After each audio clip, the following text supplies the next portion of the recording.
नमस्कार, सत श्री अकाल, राम राम सा, खम्बाणी, वणक्कम, प्रणाम। आप सभी का ऑल्टरनेट मीडिया में फिर से स्वागत है। मैं आपकी होस्ट गायत्री देवी।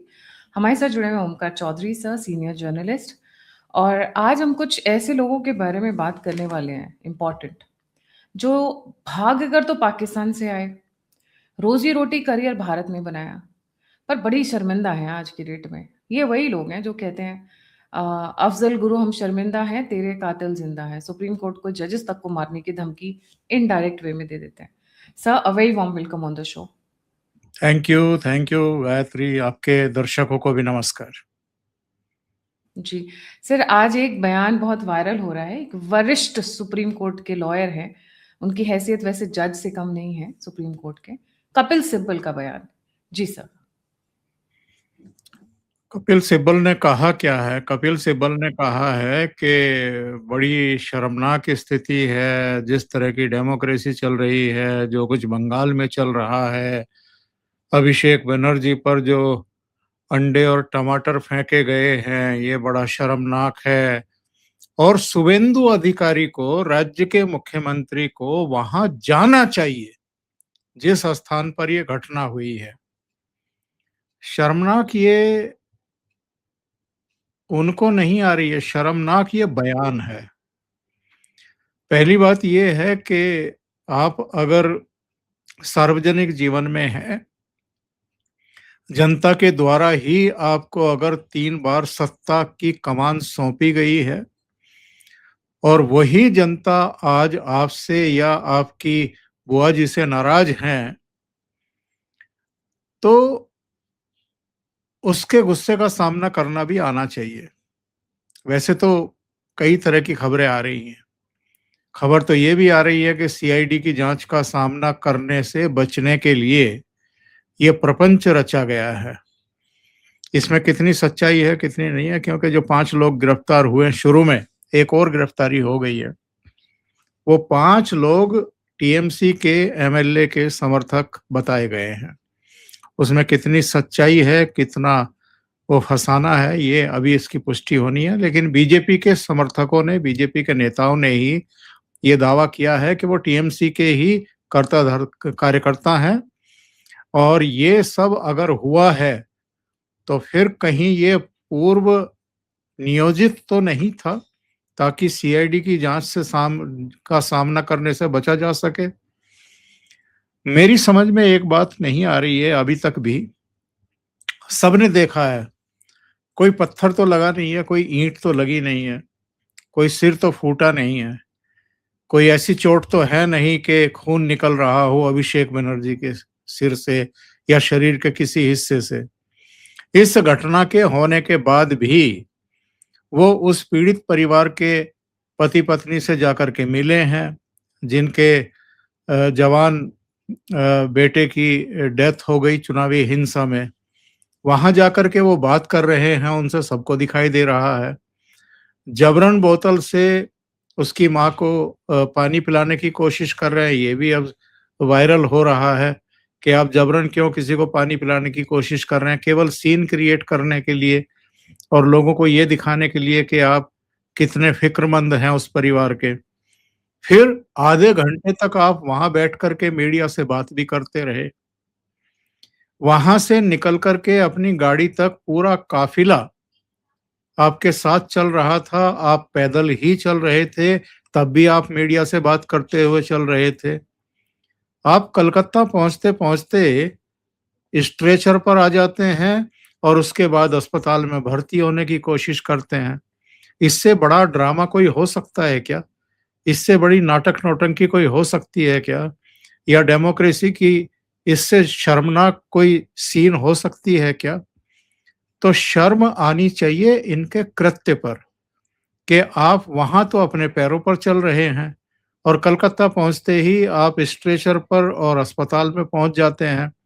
और आज सुबह के मैं विजुअल्स देख रहा था, जिसमें अभिषेक बनर्जी एक व्हील चेयर पर बैठे हुए हैं। भाई, तुम्हारी टांगे टूट गई हैं, तुम्हारे घुटने फूट गए हैं, या तुम इतने बीमार हो और 15-20 दिन से या 30 दिन से या 1.5 महीने से बीमार हो कि तुम अपने पैरों पर चल नहीं सकते हो, व्हील चेयर पे बैठे हो, और वहां से कोई एम्बुलेंस मंगाई है या गाड़ी मंगाई है, उसमें सवार होकर के आप किसी अस्पताल जा रहे हो, क्योंकि आज की तारीख थी सीआईडी की और सीआईडी जांच कर रही है एक फोर्जरी के मामले की।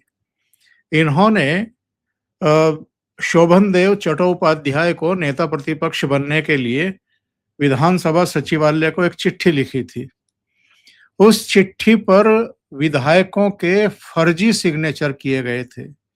2 विधायक हैं, संदीपन साहा और ऋतुव्रत बनर्जी। इन दोनों ने सचिवालय से शिकायत कर दी थी कि जो हमारे सिग्नेचर किए गए हैं उस कागज पर, चिट्ठी पर, सिफारिश पर हमने साइन किए ही नहीं हैं। और सीआईडी की जांच में अब तक 10 से 12 एमएलए टीएमसी के कह चुके हैं कि हमारे सिग्नेचर फर्जी तरीके से किए गए हैं। तो ये फोर्जरी का मामला है, सीआईडी जांच कर रही है, एसआईटी का गठन हो चुका है, वो एक दौर की पूछताछ भी इनसे कर चुकी है, आज फिर इनको बुलाया गया था। आज सीआईडी के कठिन सवालों का सामना इनको करना था। उससे बचने के लिए कभी स्ट्रेचर पर दिखाई दे रहे हैं, कभी व्हील चेयर पर दिखाई दे रहे हैं, कभी अपने घायल और बीमार होने का नाटक कर रहे हैं। अब सीआईडी को इनकी तरफ से एक रिक्वेस्ट आई है कि अगले 15 दिन की मुझे छूट दी जाए ताकि मैं स्वास्थ्य लाभ कर सकूं।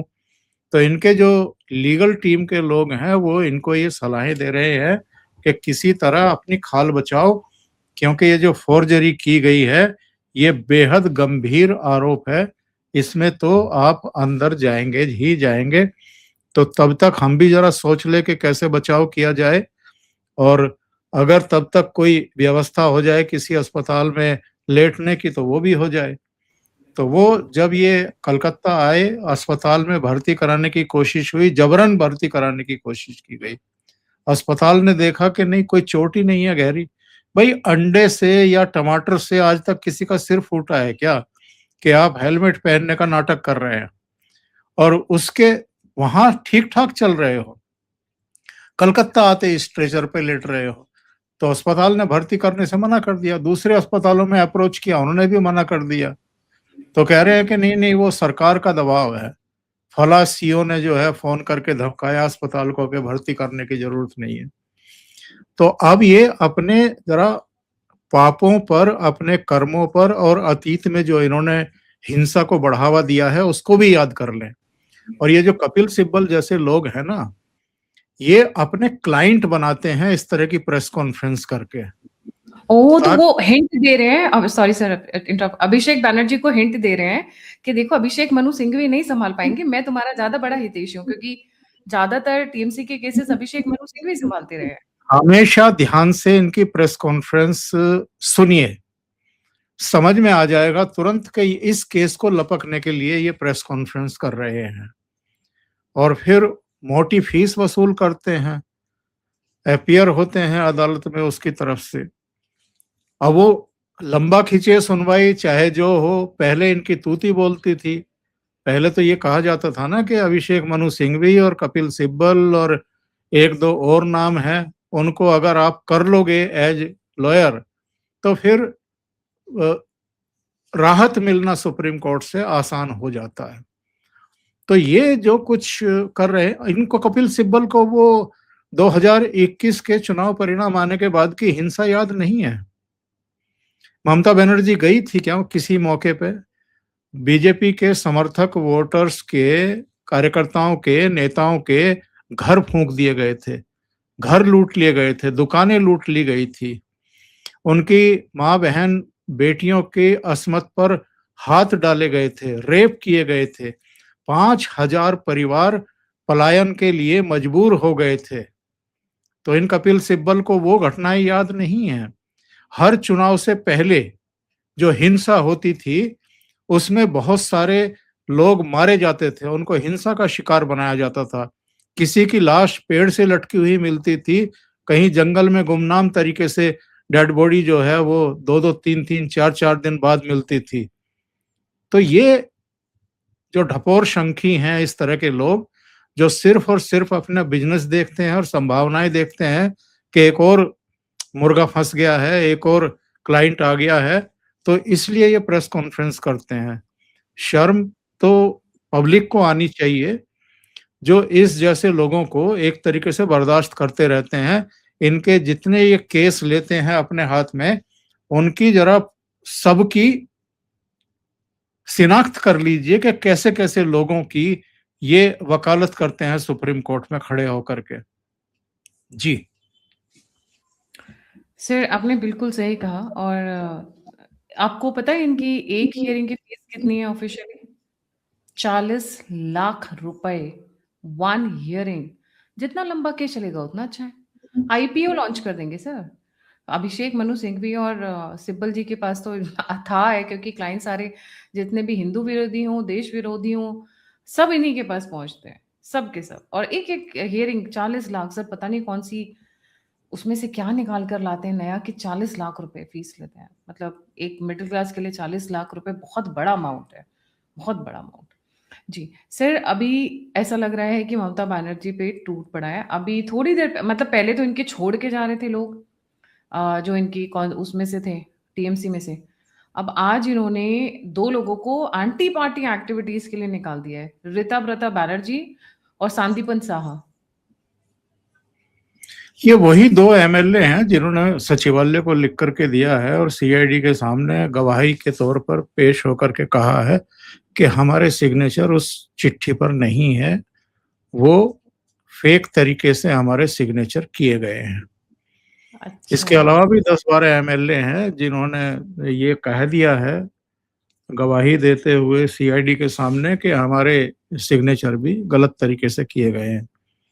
तो संदीपन भी और ऋतव्रत भी दोनों, और इनके साथ-साथ बहुत सारे एमएलए, वो इस समय ममता बनर्जी से भी और अभिषेक से भी काफ़ी नाराज़ हैं। और जो बदली हुई स्थितियाँ परिस्थितियाँ हैं उसमें 20 मई को इन्होंने एक मीटिंग बुलाई थी। 20 मई को 80 में से केवल 35 एमएलए पहुँचे थे। 45 एमएलए मीटिंग में पहुँचे ही नहीं। अभी इन्होंने कल फिर मीटिंग बुलाई थी। केवल 20 एमएलए पहुँचे, 60 एमएलए पहुँचे ही नहीं। और एक बीच में एमपीज़ की मीटिंग बुलाई थी, उसमें 5 एमपी गायब थे, नहीं आए मीटिंग में। तो ये क्या शो करता है? और ये कल की मीटिंग क्यों बुलाई थी इन्होंने? कि साहब अभिषेक बनर्जी पर और कल्याण बनर्जी पर अटैक हो गया है। तो आप आइए, बैठ कर के रणनीति बनाएंगे और आज यानी 1 जून को प्रदेश व्यापी धरने प्रदर्शन करेंगे। जिला मुख्यालयों पर, ब्लॉक लेवल तक हर जगह प्रदर्शन करेंगे। एमएलएज को कहा गया कि आप लोग इसकी तैयारी करिए, व्यापक एक शक्ति प्रदर्शन करने की तैयारी थी। तो एमएलए मीटिंग में ही नहीं पहुंचे। फिर कहा गया कि मीटिंग कैंसिल कर दी गई है, क्योंकि बहुत सारे एमएलए पहुंच नहीं पाए, उनको सूचना दे दी गई थी, वो आ नहीं पाए, दूर-दराज के इलाकों में थे, आगे कभी इसको मीटिंग को करेंगे। फिर बाद में एक सूचना आई कि प्रदर्शन भी स्थगित करना पड़ा है इन लोगों को। अब पता नहीं आज प्रदर्शन हुआ है, नहीं हुआ है, क्या हुआ है? क्योंकि कल भी तो प्रदर्शन ही हो रहा था जब कल्याण बनर्जी एक ज्ञापन देने के लिए हुगली में पुलिस स्टेशन जा रहे थे और किसी ने पीछे से एक चाँटा ही लगाया है सिर पे, तो इन्होंने कहा कि मेरा तो फूट गया, और फिर एक गीला कपड़ा लेकर के ऐसे सिर पर रख कर के और वहाँ मीडिया से भी बात करते रहे, सड़क पर पड़े-पड़े मोबाइल फ़ोन से भी किसी से बात कर रहे थे, "भई तुम्हारा सिर फूटा हुआ है तो यहाँ क्यों पड़े हो? जाकर के अस्पताल में इलाज कराओ।" लेकिन अगर चोट लगी हो तो समझ में आए भी, चोट तो लगी कि नहीं लगी ये तो जाँच का विषय है, पर नाटक पूरा था, एक्टिंग पूरी थी। फिर खड़े होकर के माइक हाथ में लेकर के टीएमसी के जो कार्यकर्ता वहां पहुंचे थे उनको संबोधित करना शुरू कर दिया। तो भाई आप हाई कोर्ट के भी वकील हो, आप सुप्रीम कोर्ट में भी अपीयर होते हो, आप पहले राज्यसभा भी सदस्य थे, अभी आप लोकसभा के सदस्य हो, मुख्य सचेतक हो, ड्रामा ऐसा तो करो जो लोगों के गले से नीचे उतर जाए। कह रहे हो कि चोट लगी है, मुझ पर हमला हुआ है, प्राण घातक हमला हुआ है, और वहां खड़े होकर के आप भाषण भी दे रहे हो। तो इस देश की पब्लिक इतनी नासमझ तो नहीं है ना कि जो आप कहोगे वो वो समझ लेंगे कि हाँ आप बिल्कुल सत्यवादी हरिश्चंद्र हैं, आपके साथ वाकई प्राणघातक हमला हुआ है। तो ये अंतर विरोधी बातें लोगों की समझ में आ जाती हैं कि कोई हमला-वमला नहीं हुआ, किसी ने ऐसे ही चलते हुए पीछे से एक आध लगा दिया और आप सड़क पे लेट गए कि हमला हो गया। सर ये भी तो हो सकता है कि खुद ही मरवाया हो, जैसे अभिषेक बैनर्जी के उसमें नाम आ रहा है जितने भी लोगों ने जिन्होंने उनके ऊपर अंडे टमाटर फेंके हैं, एक आध थप्पड़ लगाया, वो सारे टीएमसी के ही लोग निकल कर आ रहे हैं। सर एक चीज़ है सर, सर बहुत नुकसान हो गया बॉलीवुड का सर, बहुत ज़बरदस्त नुकसान हो गया। अगर अभिषेक बैनर्जी, कल्याण बैनर्जी जैसे लोग बॉलीवुड में जाते तो 4 चाँद लगाते सर एक्टिंग में। ऑस्कर तक तो इनकी मूवीज़ पहुँच ही जाती। इतनी अच्छी एक्टिंग करते हैं सर। जी। ऐसे तो बहुत सारे एक्टर हैं भारतीय राजनीति में। अरविंद केजरीवाल को आप कम समझती हैं या लालू यादव को आप कम समझती हैं। लालू यादव को जब अदालत में अपीयर होना होता है तो वो व्हील चेयर पर आ जाते हैं। अरविंद केजरीवाल जब तिहाड़ में थे 5.5 महीने तो रोज खबर आती थी, आज कीटोन लेवल नीचे चला गया, आज तो किडनी ही फेल होते होते बची, आज तो अरविंद केजरीवाल के प्राण ही निकलते निकलते बचे। रोज प्रेस कॉन्फ्रेंस होती थी, रोज अदालतों में कहा जाता था कि आज तो बहुत ही क्रिटिकल पोजीशन में पहुंच गए थे अरविंद केजरीवाल, मेडिकल की टीम भेजो, एम्स की टीम भेजो। और अब जी। कूदते फांदते फिर रहे हैं, अब कोई दिक्कत नहीं है। अब फिर उन्होंने वही सब काम शुरू कर दिए। लालू यादव का देख लो आप। तो अलग-अलग प्रदेशों में जब इनको अदालत में पेश करना होना होता है और कानून का सामना करना होता है, तो यही इसी तरह के ये प्रपंच रचते हैं, इसी तरह की पाखंड जो है वो सामने दिखाई देते हैं। वरना सबकी समझ में आ रहा है ना कि अभिषेक बनर्जी के साथ क्या हुआ है, कितना हुआ है। लोगों का गुस्सा है, निकल गया वो, खत्म हो जानी चाहिए थी वहाँ पे बात। लेकिन इस चीज को किस जिस तरीके से ये लोग कि जी राहुल गांधी का फोन आया है मेरे पास कि मैं हैदराबाद में इनका इलाज करा दूंगा, अगर यहाँ राज्य सरकार कोऑपरेट नहीं कर रही, अस्पताल कोऑपरेट नहीं कर रहे तो हम हैदराबाद में ले जाकर इनका अरे कुछ हुआ हो तो ले जाओ। जब कुछ हुआ ही नहीं है, सिर्फ नौटंकी हो रही है और सीआईडी की पूछताछ से बचने के लिए ये सब हो रहा है, तो ठीक है। अगर इतना कोऑपरेशन का सहयोग का भीतर से ज्वाला फूट रहा है, लाड़ प्यार दिखा रहे हो, तो फिर ये चुनाव में भी दिखाई देना चाहिए था। लोकसभा चुनाव में तो ममता बनर्जी ने कह दिया था कि लोकसभा की 2 सीटों पे लड़ना हो, जहां से आप 2019 में जीते तो ठीक है, नहीं तो सभी 42 सीटों पे हम अपने कैंडिडेट खड़े कर देंगे। तो ये केवल अवसरवादी लोग हैं। इंडी गठबंधन भी किस हालत में पहुंचा हुआ है और क्यों बना था, मोदी को रोकने के लिए, मोदी को हटाने के लिए बना था, लेकिन हटा पाए क्या?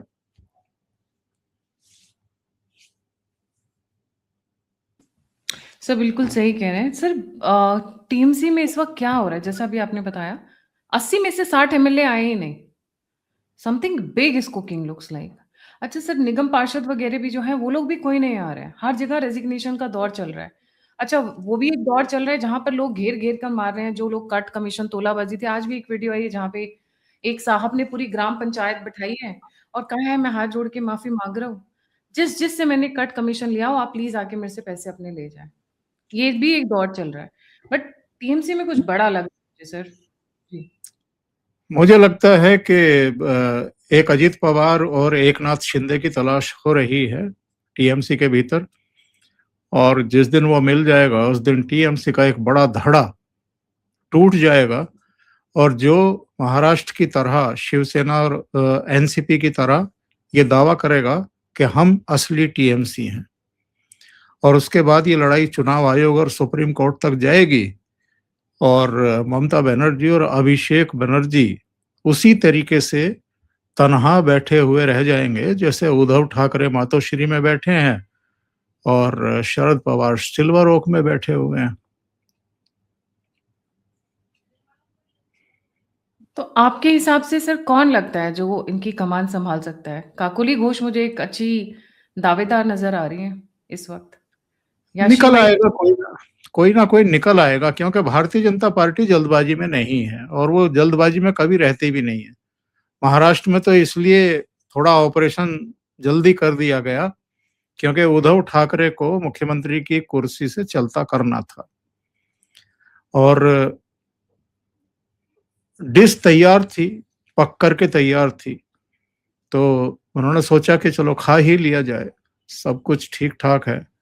तो एकनाथ शिंदे के नेतृत्व में 40 एमएलए आए, बीजेपी के ऑलरेडी 105-6 एमएलए थे ही, तो बहुमत हो गया। कुछ 8-10 निर्दलीय विधायक थे, तो हो गया काम वहाँ पर। यहाँ तो अपने ही बीजेपी के 294 के सदन में 208 एमएलए हैं, प्रचंड बहुमत आया है। तो यहाँ दूसरे दलों से एमएलए लेने या नेताओं को लेने की कोई जल्दबाजी नहीं है, परिस्थितियां बदल चुकी हैं। इसलिए बीजेपी नेतृत्व ने कहा है कि अगले 3 महीने किसी की एंट्री नहीं होगी, वरना तो इनके एमएलए भी कतार लगाए खड़े हैं और एमपी भी आने को तैयार बैठे हैं, और बहुत सारे नेता, पार्षद से लेकर के टॉप लेवल तक। और खास तौर से ऐसे मौकों पर ऐसे लोग जरूर सत्तारूढ़ पार्टी में घुसने की कोशिश करते हैं जिनके खिलाफ कोई या तो जांच बैठ गई हो या जांच होने की आशंका हो या जिन्होंने गड़बड़ियां कर रखी हों। उनको लगता है कि सत्तारूढ़ पार्टी में घुस जाओ किसी तरीके से, शायद जान बच जाए। लेकिन इस बार भारतीय जनता पार्टी जरा फूंक फूंक करके कदम रख रही है। पर ममता बनर्जी अभी थोड़ी देर पहले प्रेस कॉन्फ्रेंस करके कहती हैं कि BJP TMC MPs are being threatened to join BJP. ये वो 60 एमएलए नहीं आए तो वो सर इनका जो मीटिंग था वो कैंसिल कर दिया गया। तो अब इन्होंने दूसरा राग अलापना शुरू कर दिया है। इनके कितने एमपी बीजेपी में जा रहे हैं ये भी तो इनसे पूछा जाना चाहिए, क्योंकि इनके पास तो सॉलिड सूचना होगी जो ये इस तरह की बात कर रही हैं। क्या इतने एमपी आ रहे हैं कि बीजेपी को पूर्ण बहुमत मिल जाए लोकसभा में, 272 क्रॉस हो जाए? तो वो बताना चाहिए उनको। तो ये ठीक है मन बहलाने के लिए गालिब ख्याल अच्छा है, तो अपनी भड़ास तो निकालेंगी, रोए पीटेंगी तो हैं। अब मुझे एक बात बताओ ना गायत्री के किसी की अच्छी खासी धुनाई हुई हो, पिटाई हुई हो और सीधे सत्ता से उठा करके किसी ने बाहर फेंक दिया हो, और अब जगह जगह पूरे प्रदेश में इनके कार्यकर्ताओं की, पार्षदों की, इनके सेकंड टू अभिषेक की और उसी के पास खड़े हुए एक और विश्वास पात्र कल्याण बनर्जी की पिटाई हो रही हो, तो आप रोने की तो छूट देंगे ना, उनको रोने का तो अधिकार देंगे। तो वो जो प्रेस कॉन्फ्रेंस कर रही हैं, आप ये समझो कि ममता बनर्जी बैठ करके रो रही हैं। सर पर एक चीज समझ में नहीं है, जब से इलेक्शंस खत्म हुए हैं तब से अभिषेक बैनर्जी ने प्रेस कॉन्फ्रेंस नहीं की है, बल्कि सत्ता आज की डेट में मैंने जो सुना पूरी की पूरी टीएमसी पार्टी को अभिषेक बैनर्जी ही संभाल रहे थे, और इसीलिए इतना गंदा आया भी इनका रिजल्ट, क्योंकि ममता की फिर भी पकड़ थी काफी हद तक। पुराने उनके लोगों के साथ ही सही, इनके जो बहुत लंबे टाइम से लॉयल फ्रेंड्स थे उनके साथ इनका जो एक पकड़ था वेस्ट बंगाल पे वो काफी अच्छा था फिर भी। पर अभिषेक तो बिल्कुल ही गायब हो गए, और जब आए हैं तो अपनी टांग तोड़वा के या पेट में दर्द या स्ट्रेचर के ड्रामे के साथ। 4 उदाहरण हमारे सामने हैं। पंजाब में अकाली दल, प्रकाश सिंह बादल साहब चीफ मिनिस्टर थे, भले आदमी थे, बुजुर्ग थे, उनका सब सम्मान करते थे, लेकिन उनके बेटे सुखबीर सिंह बादल उतने ही निखद, उतने ही भ्रष्टाचार के आरोप उन पर लगे, और पार्टी के भीतर वर्कर्स और बाकी नेताओं के साथ जो उनका व्यवहार था वो ठीक नहीं था। तो जिस तरह के आरोप लगे उसके बाद अकाली दल पनप नहीं पाया पनप ही नहीं पाया।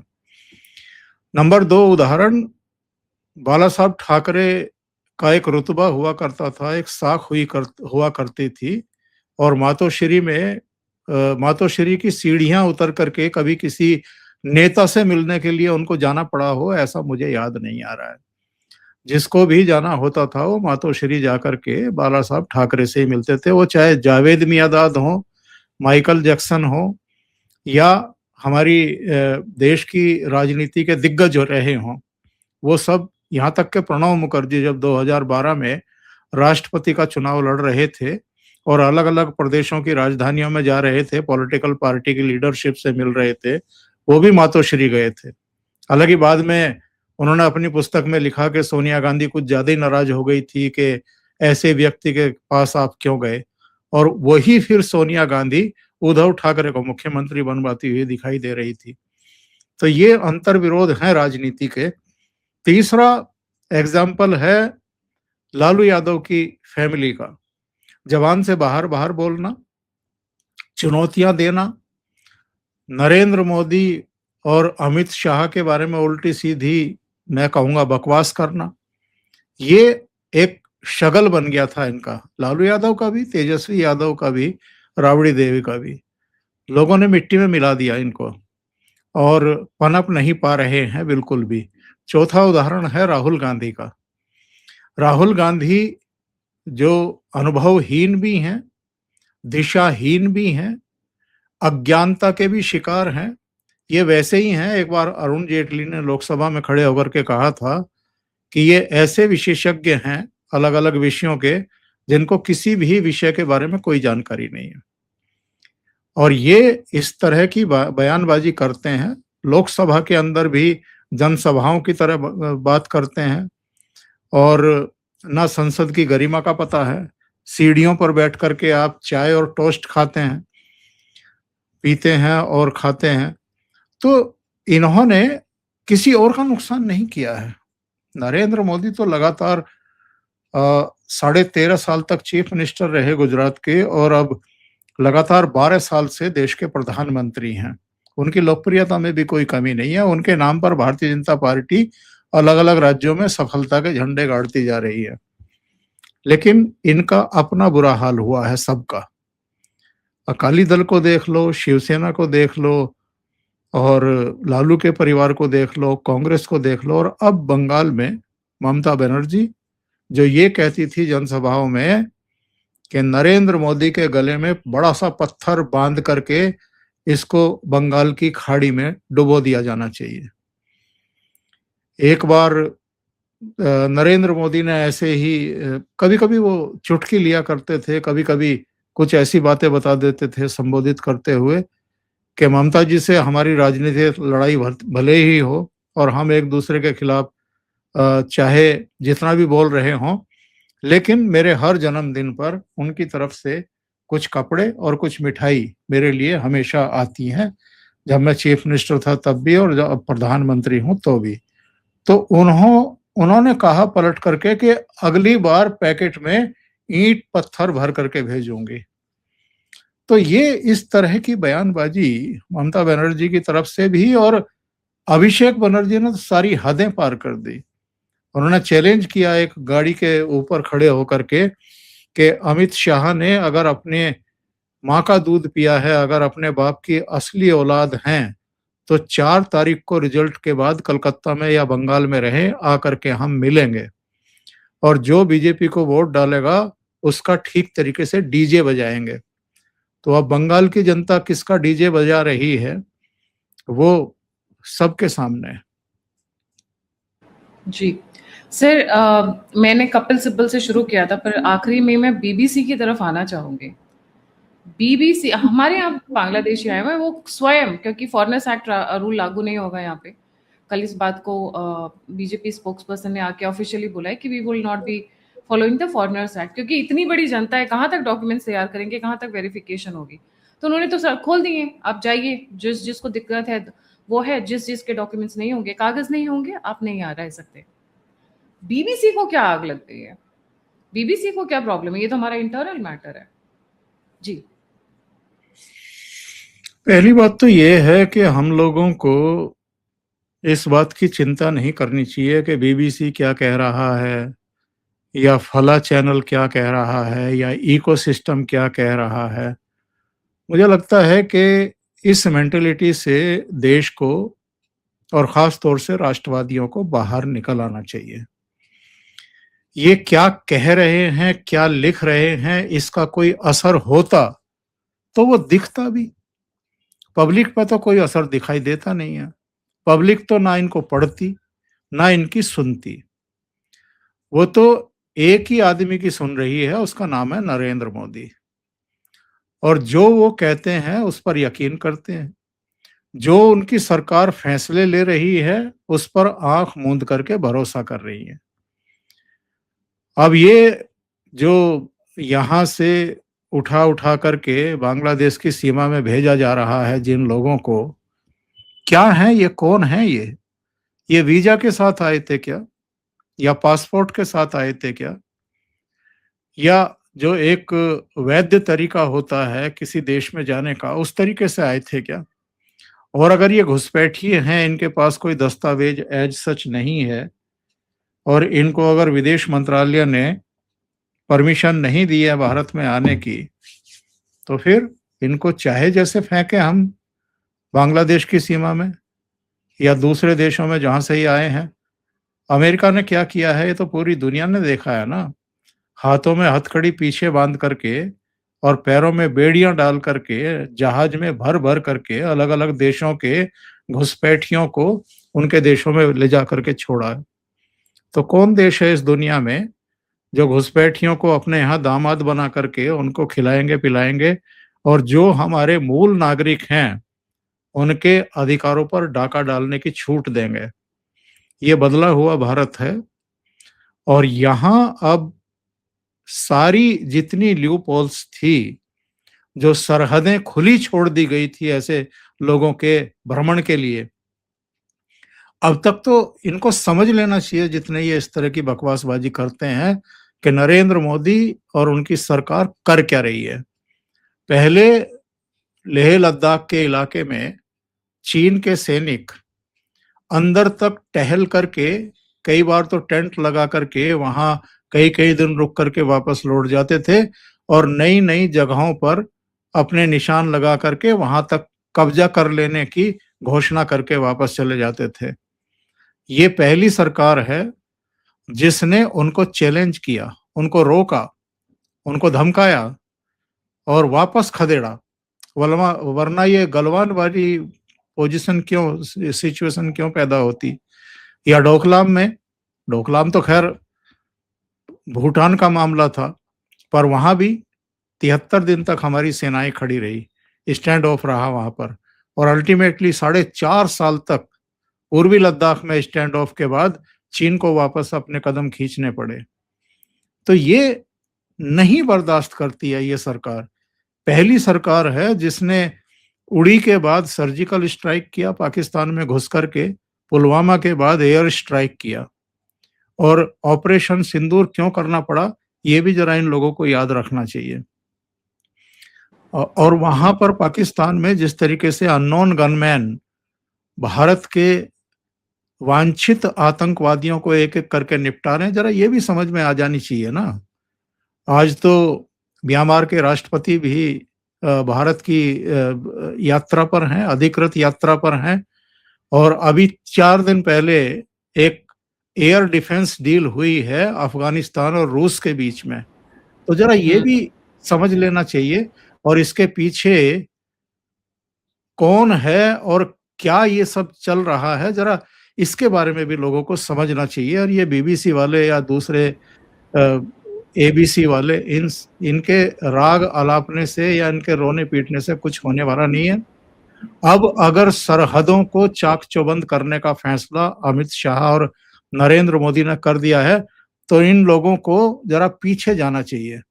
15 अगस्त 2025 का लाल किले की प्राचीर से जो प्रधानमंत्री का भाषण था, उस भाषण के सारे अंश आप छोड़ दीजिए, लास्ट के 7 मिनट सुनिए उस भाषण के।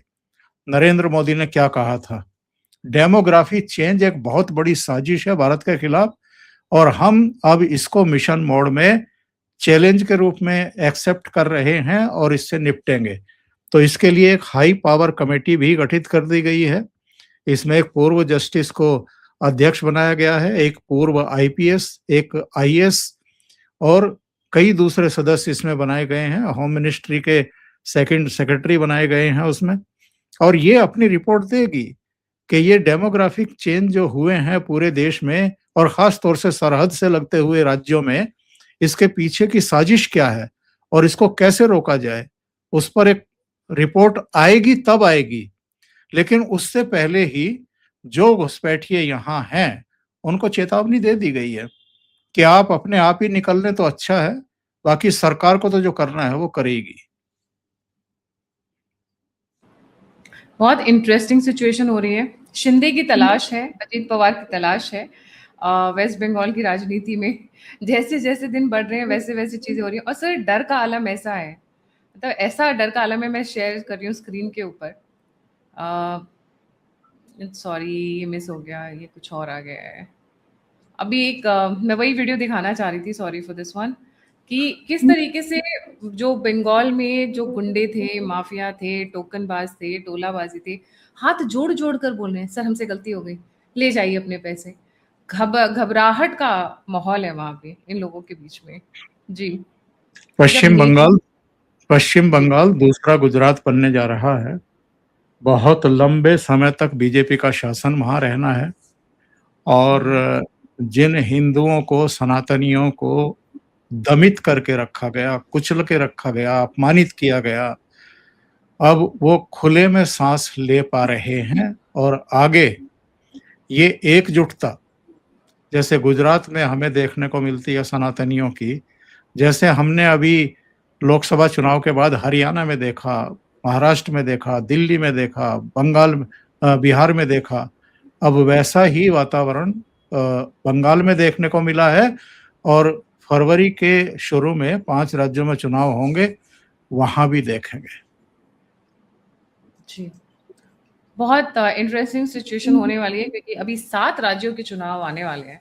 और बीजेपी का देखिए कहाँ-कहाँ, क्या-क्या स्ट्रैटेजी होती है, बट मुझे सबसे ज़्यादा टेंशन पंजाब की है सर, क्योंकि पंजाब की स्थिति बहुत ज़्यादा खराब है।